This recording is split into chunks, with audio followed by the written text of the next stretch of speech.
Yes, with the arrival of the rainy season, it is essential to reorientate the public on the importance of maintaining a safe and clean environment to prevent hazards such as flooding, disease outbreaks, and infrastructure damage.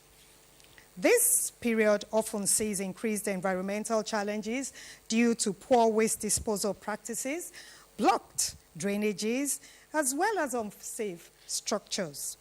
Global statistics show that most diseases are transmitted through an unclean environment.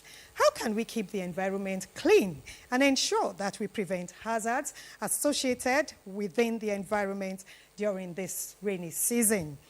Public reorientation on environmental safety during the rainy season is our focus on Panorama, reaching you live from NTA Ibadan Network Center. I am Funke Ibidamiton. First, news making the rounds. Thank you for joining us.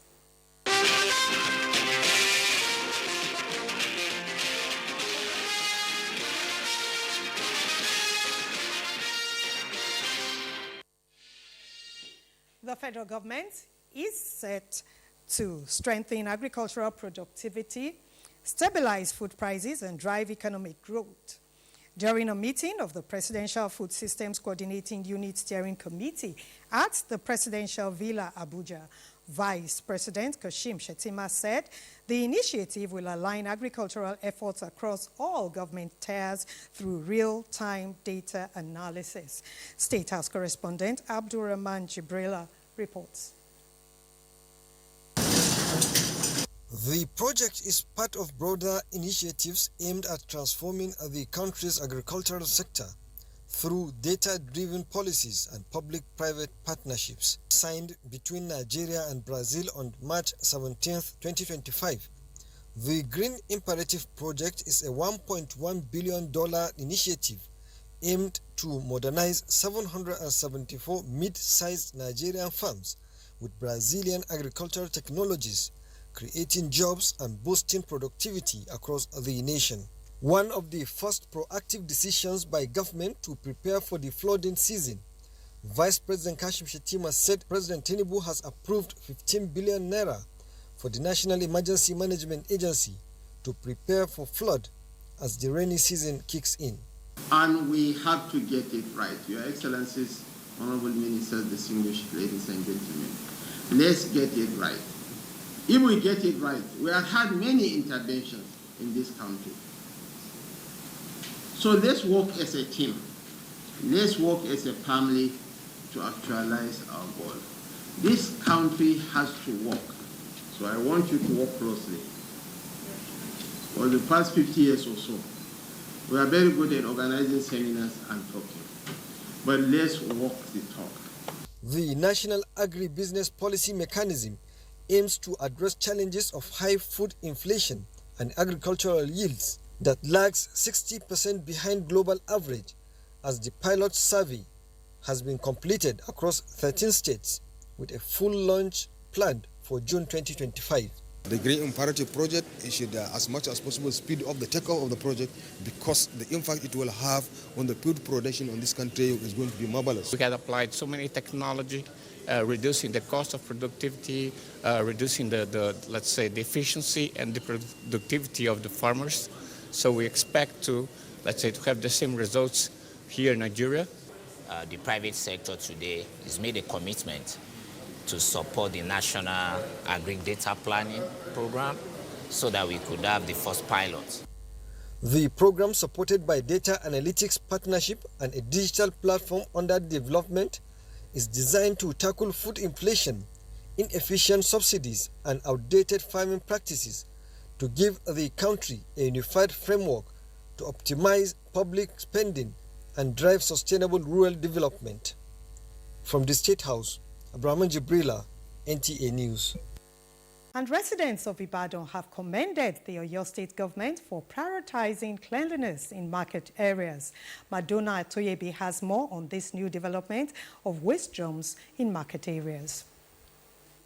The initiative is coming as a proactive response of the Governor Makinde's led administration to long-time complaints of residents as regards environmental pollution caused by indiscriminate dumping of refuse within Ibadan metropolis. Market people, they dump their refuse anywhere, so it will help in kind of control the way refuse is being disposed, in the sense that it's being dumped in a particular place. As residents highlight the laudable efforts of the state government towards implementing policies aimed at reducing this hazardous act, their appeal is for proper enlightenment that will bring to the fore the dangers of this practice to health and ecosystems. Actually allow the marketers to be able to package their dirt and put inside the dustbin instead of just scattering it around to litter the society, which eventually all those dirt can especially cause flood during rainy season. It's going to go a long way in reducing the rates of drainage, blockages. The environment will be more conducive for us to live in. Proper surveillance in their submissions will ensure that people do not boycott the vision for a clean environment, while strict penalties should also be administered to anyone found wanting. In Ibadan, Madonna Atoyebi, NTA News. Yes, Madonna's report sets the tone for our discussion. We're looking at the rainy season and the implication on the environment. With me in the studio today is Dr. Tairo Tunde Tajuddin, the head of Department Environmental Health Sciences of the Faculty of Basic Medical and Health Sciences, Leeds City University, Ibadan. So it's a pleasure having you in the studio. It's my pleasure for being here. Good afternoon, everybody. Yes, we want to start with what exactly are the hazards that are constituted during the rainy season?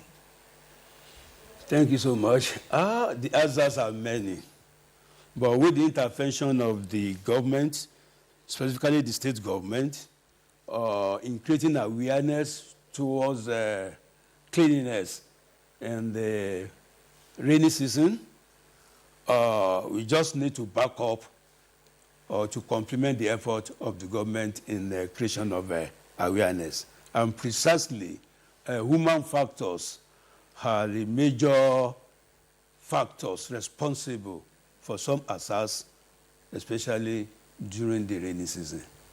As an environmentalist, we can recall that Ibadan in particular, the Oyo State capital, has had over the years its story, its history, talking about Ogunpa and several other hazards that have been very fatal. Can you give us, an insight into some of this?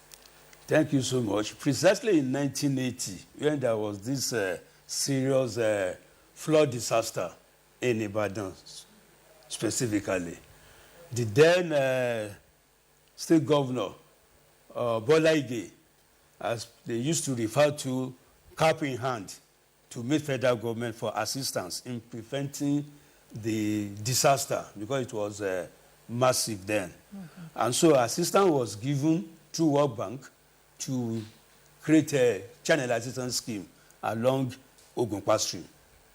So Ogunpa was channelized into 3 phases: the upper Ogunpa, middle Ogunpa, and lower Ogunpa, so that when it floods, the flood will enter the channel and it can drain off without causing serious disaster.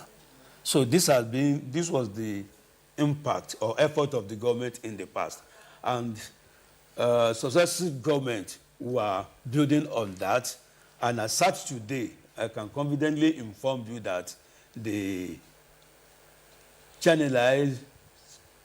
Ogunpa channelized scheme was completed and in good shape, but the practice of our people by still dumping refuse into the channel is still the practice. And we just have to advise against this. Yes, that's what we're looking at today. We want to reorientate the people. What are the things people should do and should not do as the rainy season sets in? That's right. This is the appropriate time to actually enlighten our people from their usual practice. We don't have to wait until it rains and we start disposing our packaged refuse into the channel. The channel is only meant for the flood to drain off. But we see it in this area as a way of refuse disposal. And as it goes, the refuse blocks the channel. And so it doesn't flow freely and eventually again results into flooding. So we are seriously advocating for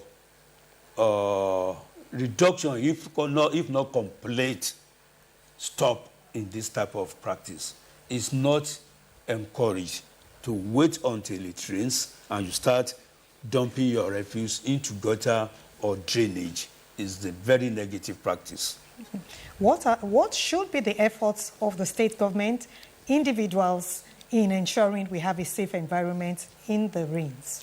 Yeah, the state government already put in place packages known as storage facilities to dump your refuse in different localities or communities precisely within Ibadan metropolis. So the effort of individual now is to also have this dustbin within their doorpost so that you store your waste in your dustbin and eventually you take it to the public dustbin provided within the community, so that the charges are the main thing that is discouraging some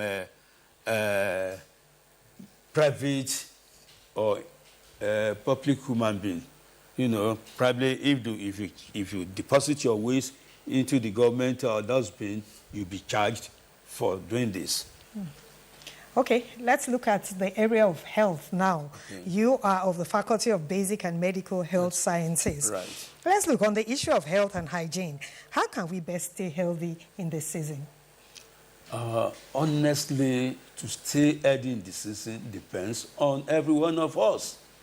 There's this public saying or general saying that technological advancement, the price for technological advancement is pollution.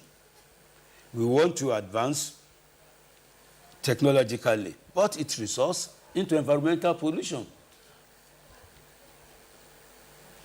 Okay. Thank you very much, sir. We'll quickly take a break now. Panorama continues after this timeout. Do stay with us.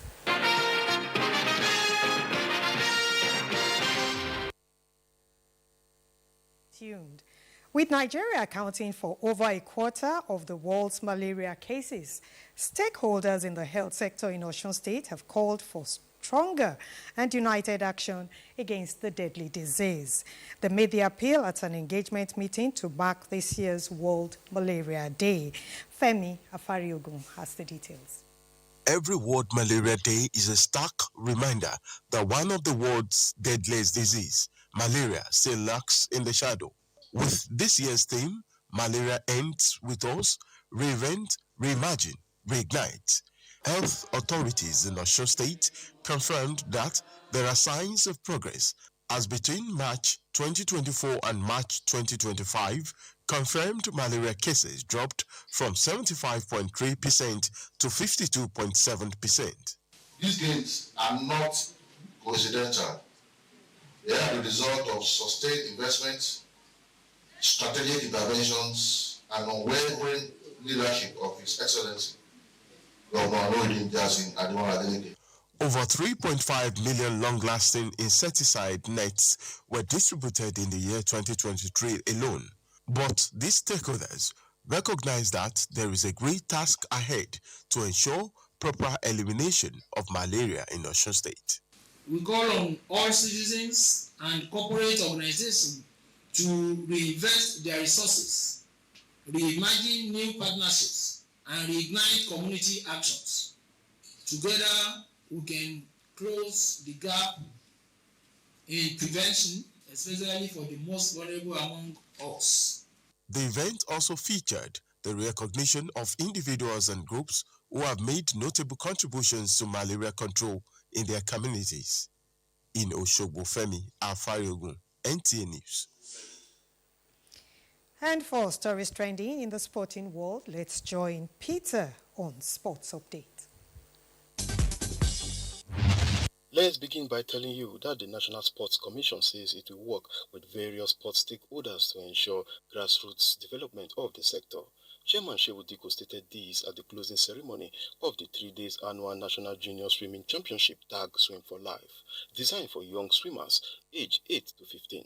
IC Malus of Ikoyi Club, Lagos, emerged as the overall winner among the 150 swimmers drawn from various clubs.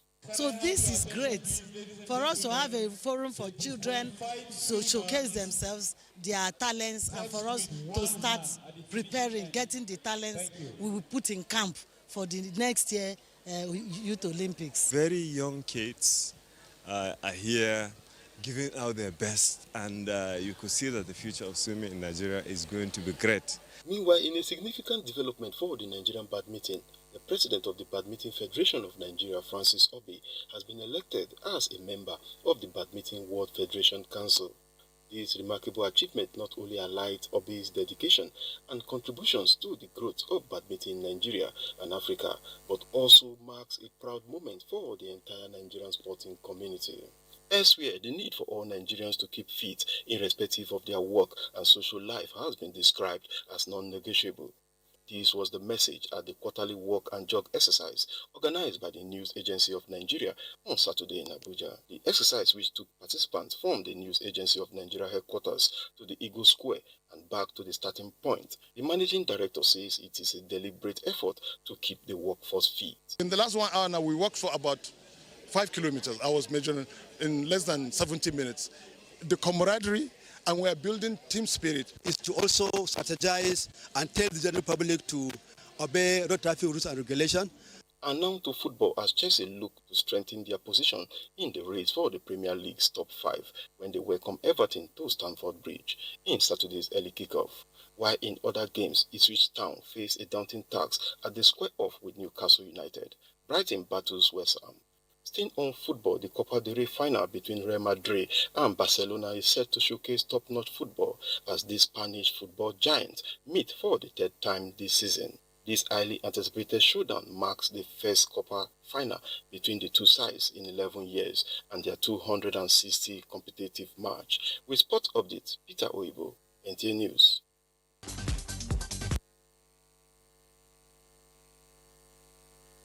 Update wraps it up on Panorama for today. We thank you for being a part of it. We reached you live from NTA Ibadan Network Center. Thank you for watching and enjoy the rest of your day. Good afternoon.